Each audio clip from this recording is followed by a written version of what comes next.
নমস্কার, শুভ সকাল।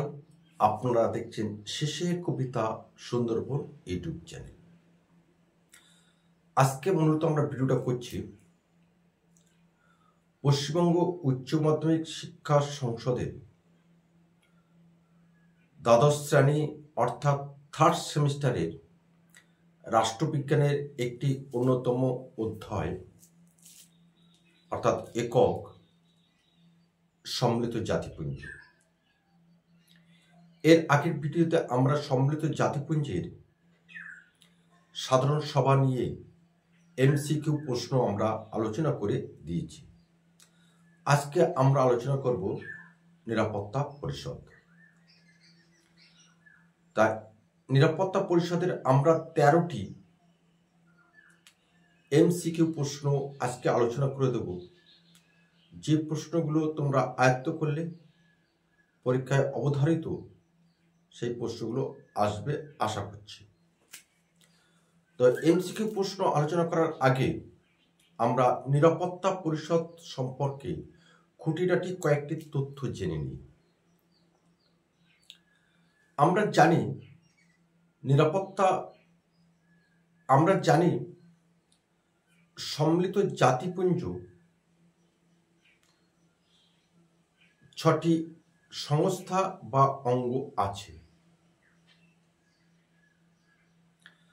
আর সেই 6টি অঙ্গের মধ্যে একটি অন্যতম সংস্থা হল নিরাপত্তা পরিষদ।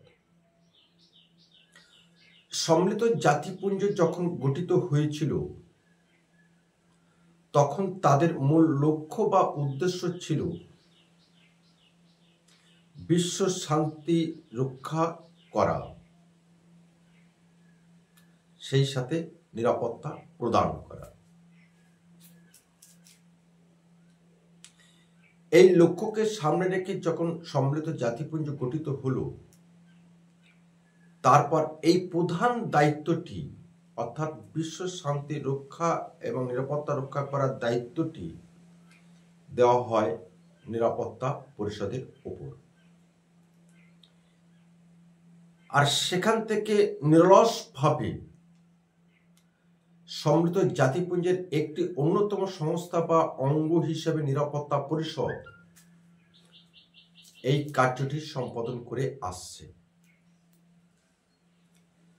সেই সাথে যেখানে আন্তর্জাতিক শান্তি বা নিরাপত্তা বিঘ্নিত হয়েছে বা নষ্ট হয়েছে, সেগুলি পুনরুদ্ধার করার জন্য সম্মিলিত জাতিপুঞ্জের এই নিরাপত্তা পরিষদ চেষ্টা করে থাকে। এই নিরাপত্তা পরিষদ বর্তমানে 15টি রাষ্ট্র নিয়ে গঠিত, আর এই 15টি রাষ্ট্রের মধ্যে 5টি স্থায়ী রাষ্ট্র এবং বাকি 10টি অস্থায়ী রাষ্ট্র। আমরা এরপরে আমরা এমসিকিউতে আমরা আলোচনা করে দেব কারা স্থায়ী রাষ্ট্র, কারা অস্থায়ী রাষ্ট্র। এই জাতিসংঘের এই নিরাপত্তা পরিষদ তার সদস্য রাষ্ট্রগুলির মধ্যে বিভিন্ন সময়ে বিভিন্ন কারণে যে বিরোধ দেখা দেয়, সেই বিরোধের নিষ্পত্তি কিন্তু করে থাকে এই নিরাপত্তা পরিষদ। এছাড়াও নিরাপত্তা পরিষদের আরেকটি অন্যতম বড় কাজ হলো সদস্য রাষ্ট্রগুলির মধ্যে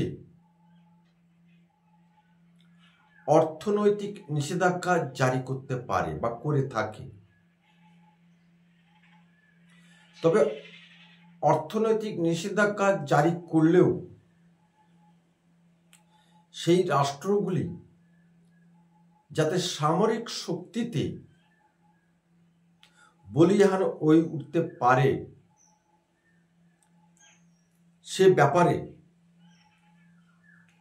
শক্তি প্রয়োগের জন্য নিরাপত্তা পরিষদ অনুমতি প্রদান করে থাকে। এছাড়াও নিরাপত্তা পরিষদ আরেকটি অতি প্রয়োজনীয় কার্য সম্পাদন করে, যে সম্মিলিত জাতিপুঞ্জের কোন রাষ্ট্র সদস্য হতে পারবে সে ব্যাপারে নিরাপত্তা পরিষদ কিন্তু সুপারিশ বা প্রস্তাব দিতে পারে।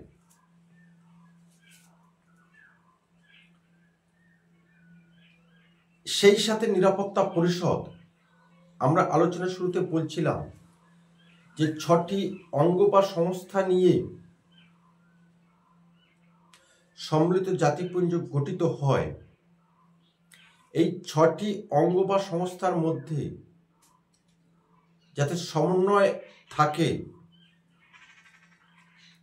সেই সমন্বয়ের দিকে কিন্তু এই নিরাপত্তা পরিষদ নজর রাখে। এটা ছিল আমাদের নিরাপত্তা পরিষদ সম্পর্কে প্রাথমিক তথ্য।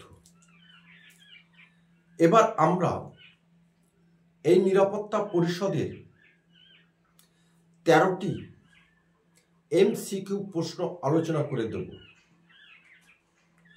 যে প্রশ্নগুলি অতি গুরুত্বপূর্ণ। আর এই মুহূর্তে যদি তোমরা আমাদের চ্যানেলে নতুন এসে থাকো, তাহলে অবশ্যই আমাদের চ্যানেলটি সাবস্ক্রাইব করে আমাদের পাশে থাকবে। এবং তোমাদের কাছে আমরা বিনীত অনুরোধ করছি, তোমার যদি ভালো লাগে তাহলে অবশ্যই তোমার বন্ধুদের মধ্যে একটু শেয়ার করে দিও। কারণ আমাদের এই অক্লান্ত পরিশ্রম, কারণ একটা ভিডিও তৈরি করতে গেলে যে পরিশ্রম করতে হয়, মিনিমাম 2 থেকে 3 ঘন্টা সময় লাগে একটা ভিডিও তোমাদের সামনে উপস্থাপিত করতে। তবেই তোমরা এটা দেখতে পাও বা তোমরা বিভিন্ন তথ্য পাও। সেই কারণে আমাদের চ্যানেলটি সাবস্ক্রাইব করে আমাদের পাশে থাকবে এবং বন্ধুদের পাশে একটু দিয়ে দেওয়ার জন্যে, শেয়ার করে দেওয়ার জন্য অনুরোধ রাখলাম। এবার আমরা আলোচনা করি সম্মিলিত জাতিপুঞ্জের দ্বিতীয় অন্যতম একটি সংস্থা নিরাপত্তা পরিষদের থেকে যে MCQ প্রশ্নগুলো তোমাদের পরীক্ষায় আসতে পারে। 1, নিরাপত্তা পরিষদের সদস্য রাষ্ট্রের সংখ্যা কত? উত্তর, নিরাপত্তা পরিষদের সদস্য রাষ্ট্রের সংখ্যা হল 15। নিরাপত্তা পরিষদের স্থায়ী সদস্য রাষ্ট্রের সংখ্যা কত? উত্তর, নিরাপত্তা পরিষদের স্থায়ী সদস্য রাষ্ট্রের সংখ্যা হল 5। নিরাপত্তা পরিষদের অস্থায়ী সদস্য রাষ্ট্রের সংখ্যা কত? নিরাপত্তা পরিষদের অস্থায়ী রাষ্ট্রের সংখ্যা হল 10।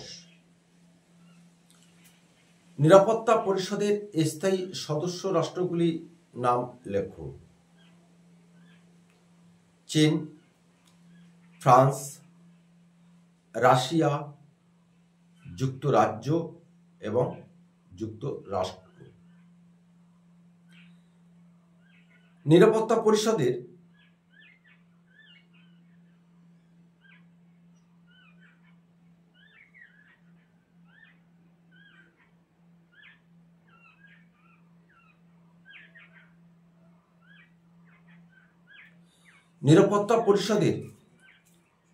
অস্থায়ী সদস্য রাষ্ট্রগুলি নাম লেখো। এটা MCQ প্রশ্ন পড়বে না, তবে তোমাদের এইভাবে দেবে, 4টি সদস্য রাষ্ট্রের নাম তুলে দেবে, তার মধ্যে সঠিকটা তোমাকে টিক চিহ্ন দিতে হবে।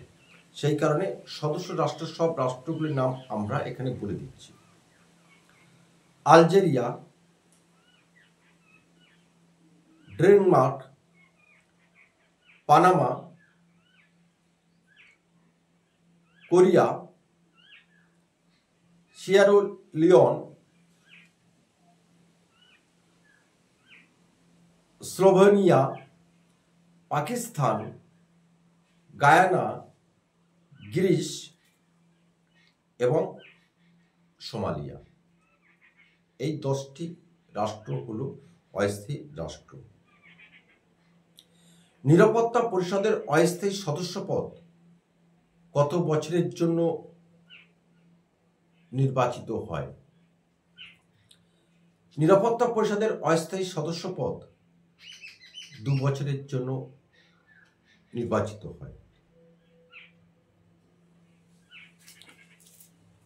এবার যেমন প্রশ্ন বলছিলাম, নিচের কোন দেশটি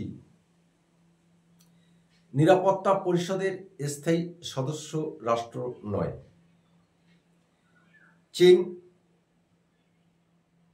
রাশিয়া, জার্মানি, ফ্রান্স।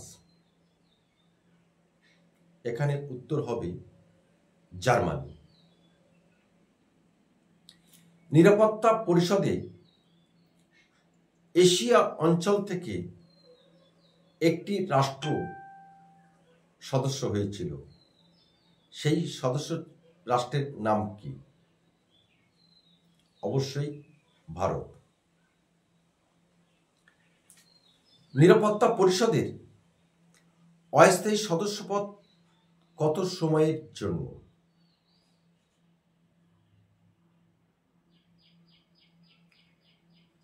উত্তর 2 বছরের জন্য। নিরাপত্তা পরিষদের সভাপতি পদ কত দিনের জন্য? 30 দিনের জন্য। প্রশ্নটা আবার অন্যভাবে আমরা করে দিলাম। নিরাপত্তা পরিষদের সভাপতিত্ব করতে পারেন, অর্থাৎ নিরাপত্তা পরিষদের সভাপতিত্ব কত বছরের জন্য বা কত দিনের জন্য, বা কার্যকালের মেয়াদ কত? 30। এখানে একটা কথা বলে দিই, নিরাপত্তা পরিষদের এই সভাপতির পদ 30 দিনের জন্য, অর্থাৎ 1 মাসের জন্য।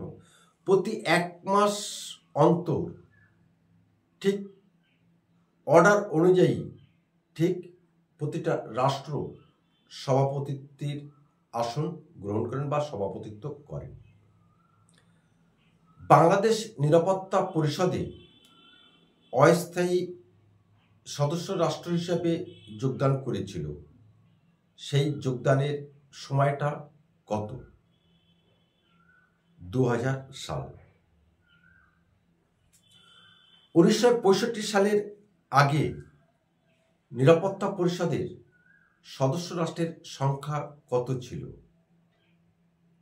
11। এই 13টা প্রশ্ন এবং ভূমিকার মধ্যে আমরা অনেকটা বলে দিয়েছি নিরাপত্তা পরিষদের।